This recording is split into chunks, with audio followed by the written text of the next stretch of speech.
ఎన్నికల సంఘంపై ఆరోపణలను చేసిన రాహుల్ ఒట్టుబెట్టి ఫిర్యాదును ఎందుకు చేయడం లేదు?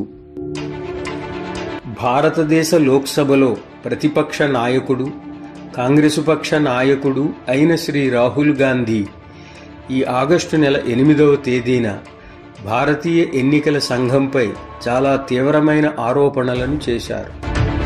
2024 లోక్సభ ఎన్నికలలో కర్ణాటక రాష్ట్రంలోని బెంగళూరు కేంద్ర లోక్సభ నియోజకవర్గానికి చెందిన మహాదేవపుర శాసనసభ నియోజకవర్గంలో ఉపయోగించిన ఓటర్ల జాబితాలోని 1,250,000 తప్పులను గుర్తించి వాటిని విలేకరుల సమావేశంలో బలాంశాల సమర్పణను అనగా పవర్ పాయింట్ ప్రెజెంటేషన్ను చేసి భారతీయ ఎన్నికల సంఘం మీద తీవ్రమైన ఆరోపణలను చేశారు.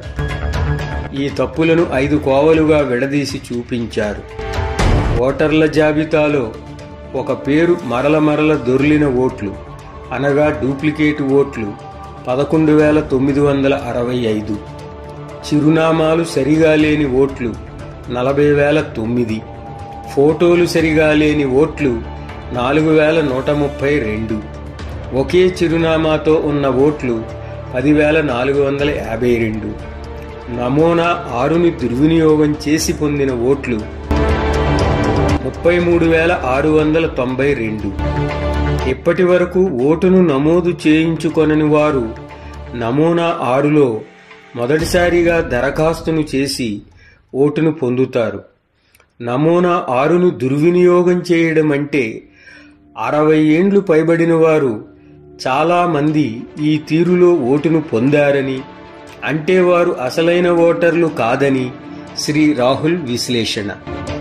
ఈ తప్పిదం భారతీయ ఎన్నికల సంఘం చేసిన వ్యవస్థీకృత నేరం అని, ఇది అధికారంలో ఉన్న రాజకీయ పక్షానికి ఉపకారమును చేయడమేనని, ఇది బీజేపీ ఎన్నికల సంఘం కలిసి చేసిన పెద్ద నేరపూరిత మోసం అని తెలియజేశారు. భారతీయ ఎన్నికల సంఘం తాము అడిగినటువంటి ఎన్నికలకు సంబంధించిన ఎలక్ట్రానిక్ సమాచారమును, సీసీటీవీ ఫుటేజీలను ఇవ్వలేదని, ఎన్నికలు ముగిసిన 45 రోజుల తరువాత వాటిని ధ్వంసం చేశామని చెప్పారని, అది నేరమే అవుతుందని ఆయన అన్నారు. రాహుల్ బయటపెట్టిన సమాచారం అంతా అసలైనదేనా కాదా అని సందేహం చాలా మందికి కలుగుతుంది. అనేక శాసనసభ, లోక్సభ ఎన్నికలలో రిటర్నింగ్ అధికారిగా, ఎన్నో రాష్ట్రాలలో భారతీయ ఎన్నికల సంఘం తరపున పరిశీలకునిగా, రాష్ట్ర ఎన్నికల సంఘం మాజీ ముఖ్య కార్యదర్శిగా పనిచేసిన అనుభవం ఉన్నా నాకు అటువంటి సందేహమే కలుగుతుంది. కానీ అందులో ఎంతో కొంత నిజం ఉందేమో అనిపిస్తుంది. మహాదేవపుర శాసనసభ నియోజకవర్గంలో 6.5 లక్షల ఓట్లు ఉన్నాయి. మొత్తం 6.5 లక్షల ఓట్లలో 1,00,000 ఓట్లు అంటే 15% కంటే ఎక్కువ ఈ విధంగా తప్పుదారిన చేరడమనేది చాలా ఆశ్చర్యంగా ఉంది. ప్రజాస్వామ్యానికి కీలకమైన అంశం ఎన్నికలు. అటువంటి ఎన్నికలను తరతమ భేదం లేకుండా నిష్పక్షపాతంగా నిర్వహించవలసిన, స్వయం ప్రతిపత్తి కలిగిన, రాజ్యాంగబద్ధమైన ఎన్నికల సంఘంపై చేసిన ఆరోపణలను మంది ఎంతో నిశితంగా గమనిస్తున్నారు. ఈ ఆరోపణలు నిజం అయితే ఎన్నికల సంఘం మీదే కాదు, మొత్తం ప్రజాస్వామ్యంపైనే జాతికి విశ్వాసం పోయే పరిస్థితి.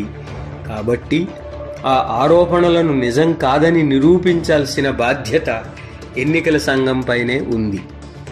లోకసభలో ప్రతిపక్ష నాయకుని హోదాలో ఉన్న రాహుల్ని ఒట్టుతో సహా ఫిర్యాదును సమర్పించండి అని, లేకపోతే జాతికి క్షమాపణను చెప్పండి అని సూచనను చేసి విడిచిపెట్టడం ఎన్నికల సంఘం యొక్క తెలివైన పని కాదని, అది ఎన్నికల సంఘం తన తప్పును ఒప్పుకోవడమేనని మంది అనుకుంటున్నారు. చట్టపరమైన, సాంకేతికపరమైన నిబంధనలను సాకుగా చూపి ఈ తీవ్రమైన ఆరోపణలను మొదట్లోనే త్రుంచడానికి ఎన్నికల సంఘం సొంతంగా నడుం బిగించకపోతే అది ప్రజాస్వామ్యానికే పెనుముప్పని మంది అనుకుంటున్నారు. ఈ సందర్భంగా శ్రీ రాహుల్ అన్న ఈ మాటలను మనం గమనించాలి. నేను రాజకీయ నాయకుడిని. ప్రజలకు నేను ఏది చెబుతానో అదే నా మాట.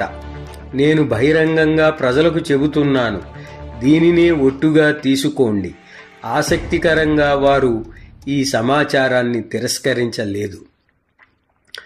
మోడీలు దొంగలు అని బహిరంగ సభలో అని ఆ మాటలు న్యాయస్థానంలో నిరూపింపబడి పార్లమెంటులోని సభ్యత్వాన్ని కోల్పోయే వరకు తెచ్చుకున్న అనుభవశీలి రాహుల్. ఎంతో నిజం ఉంటేనే ఈ విధంగా ఆరోపణలను తెగించి చేస్తాడని మంది అనుకుంటున్నారు. ఎవరో ఒక అనామక మోడీ న్యాయస్థానంలో కేసును వేసి గెలిస్తే ఎంతో మంది మార్బలం కలిగిన విశేషమైన న్యాయాధికారాలను కలిగిన ఎన్నికల సంఘం న్యాయస్థానంలో కేసును వేసి గెలవలేదా అని అనుకుంటున్నారు. భారత ప్రధానమంత్రి నరేంద్ర మోడీని అనామకుడు అనకూడదు కదా. బిహారు ఓటర్ల జాబితా ముసాయిదాపై ఇంతవరకు అభ్యంతరాలను ఏ పక్షము వారు చేయలేదని, ఎన్నికలయ్యాక చేస్తారేమోనని ఎన్నికల సంఘం ఎకశక్యంగా అనడాన్ని మంది మెచ్చుకోవడం లేదు. తమ అలసత్వంతో ఎన్నికల సంఘమే నవ్వుల పాలవుతుందని మంది గాబరా చెందుతున్నారు. రాహుల్ ఆరోపించినట్లుగా 6.5 లక్షల ఓట్లున్న శాసనసభ నియోజకవర్గంలో 1,02,50,000 లోపములతో కూడిన ఓట్లు ఉంటే అది నిజంగా ఎన్నికల సంఘం యొక్క అలసత్వం లేక చేతగానితనం అవుతుంది.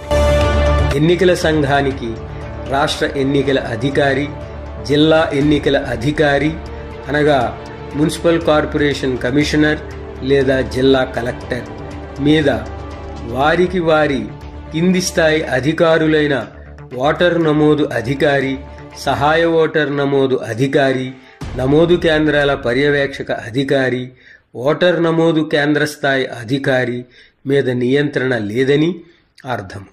ఎందుకంటే ఓటరు నమోదు ప్రక్రియ పూర్తిగా ఓటర్ నమోదు అధికారి, అతనికి దిగువన ఉన్న అధికారుల మీద మాత్రమే ఆధారపడి ఉంటుంది. ఓటర్ల నమోదు సిబ్బందిలో నిబద్ధత ఉండటం లేదు. వారు చాలా అలసత్వంతో పనిచేస్తున్నారు. వారిని పై అధికారులు నియంత్రించడం లేదు. పై అధికారులకు ఇది ప్రాధాన్యత కలిగిన అంశమే కాదు. బెంగుళూరు కేంద్ర లోక్సభ నియోజకవర్గం పరిధిలో 7 శాసనసభ నియోజకవర్గాలు ఉంటే అందులో 6 నియోజకవర్గాలలో కాంగ్రెసుది ఆధిక్యం. ఈ 6 నియోజకవర్గాలలో ఇటువంటి తప్పులు జరగలేదా? కొన్నైనా జరిగే ఉంటాయి. కానీ గెలిచింది కాంగ్రెస్ పక్షం కాబట్టి వాటిని శ్రీ రాహుల్ ప్రస్తావించడం లేదు. కాంగ్రెస్ ఓడిన నియోజకవర్గంలో మాత్రం 1,02,50,000 తప్పులను పెట్టారు. కానీ అవి అన్నీ తప్పులు కావలసిన పని లేదు. నమూనా 6 ద్వారా వచ్చిన వృద్ధుల ఓట్లన్నీ తప్పని నిర్ధారించలేము. ఎందుకంటే బదిలీ ద్వారా రావలసిన ఓటర్లు 2 ఆఫీసుల చుట్టూ తిరగలేక కొత్త ఓట్లుగా నమోదు చేస్తారు. మరల దొర్లినట్లు కనబడే ఓట్లలో కొన్ని ఈ కోవకు చెందుతాయి. ఒకవేళ సందేహం వచ్చిన 1,02,50,000 ఓట్లు తప్పని రుజువైతే కూడా ఆ ఓట్లన్నీ ఒక్క పక్షానికే పడ్డాయని ఎలా నిర్ధారించగలుగుతారు? ఎన్నికల సంఘం కమిషనర్లను కేంద్రంలోని బీజేపీ ప్రభుత్వం నియమించి ఉండవచ్చు. కానీ రాష్ట్ర ఎన్నికల అధికారి నుండి చిట్ట చివరన ఉన్న ఓటర్ నమోదు కేంద్ర స్థాయి అధికారి వరకు ఓటర్ నమోదు ఉద్యోగులు అందరూ రాష్ట్ర ప్రభుత్వ ఉద్యోగులే గదా. నమోదు సేపులో పేరుకు ఎన్నికల సంఘం నియంత్రణలో ఉన్నా ఆ ఉద్యోగులు అందరూ రాష్ట్ర ప్రభుత్వ పెద్దల జాలిచూపులకు ప్రాకులాడేవారే కదా. అక్కడ ఉన్న రాష్ట్ర ప్రభుత్వం కాంగ్రెస్ పక్షం వారిది. అటువంటప్పుడు ఈ తప్పిదమును బీజేపీ ఎన్నికల సంఘం కలిసి చేసిన నేరపూరిత మోసం అన్న ఆరోపణ ఎంతవరకు సబబు? ఒక్క శాసనసభ నియోజకవర్గంలో 200 నుండి 600 వరకు ఓటర్ నమోదు కేంద్రాలు ఉంటాయి. మహదేవపుర శాసనసభ నియోజకవర్గంలో 500 నుండి 600 వరకు ఓటర్ నమోదు కేంద్రాలు ఉంటాయి. ప్రతి కేంద్రానికి ఒక కేంద్ర స్థాయి అధికారి ఉంటాడు. ప్రతి 10-15 కేంద్రాలకు ఒక పర్యవేక్షక అధికారి ఉంటారు. 6 నుండి 10 సహాయ ఓటర్ నమోదు అధికారులు, ఒక ఓటర్ నమోదు అధికారి ఉంటారు. ఇన్ని వందల మందిని కలిపి తప్పులు చేయిస్తే అది దాగుతుందా? అది బయటకి పొక్కే రహస్యం కాదా? అటువంటి నేరాన్ని కొద్దిపాటి తెలివి మాత్రమే ఉన్నవాడు అయినా చేస్తాడా? కాబట్టి రాహుల్ చూపించిన సమాచారం నిజం కావచ్చును, కానీ ఇది ఎన్నికల సంఘం యొక్క వ్యవస్థీకృత మోసం అనో లేక నేరపూరిత అలసత్వం అనో నిరూపించడం కష్టం.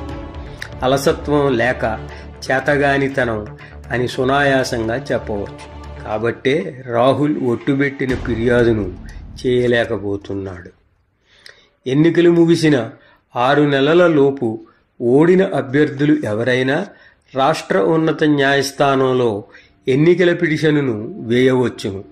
అటువంటప్పుడు 45 రోజులకే ఓటర్ల జాబితాతో సహా ఎన్నికల సమాచారమును నుజ్జు చేశామని ఎన్నికల సంఘం ఎలా చెబుతుందో అర్థం కాదు.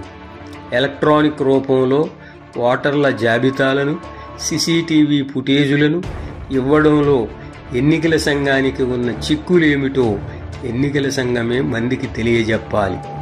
అయితే ఏ సమాచారమును అయినా కేసును వేయడానికి గడువైన 6 నెలలలోపు అడగాలి గాని తరువాత అడగడంలో ఉపయోగం లేదు, రాజకీయ బురదను జల్లడానికి తప్ప. ఓటర్ల నమోదులో, ముఖ్యంగా ఓటరు జాబితాల ప్రచురణలో రాజకీయ పక్షాలకు కీలకమైన పాత్ర ఉంది.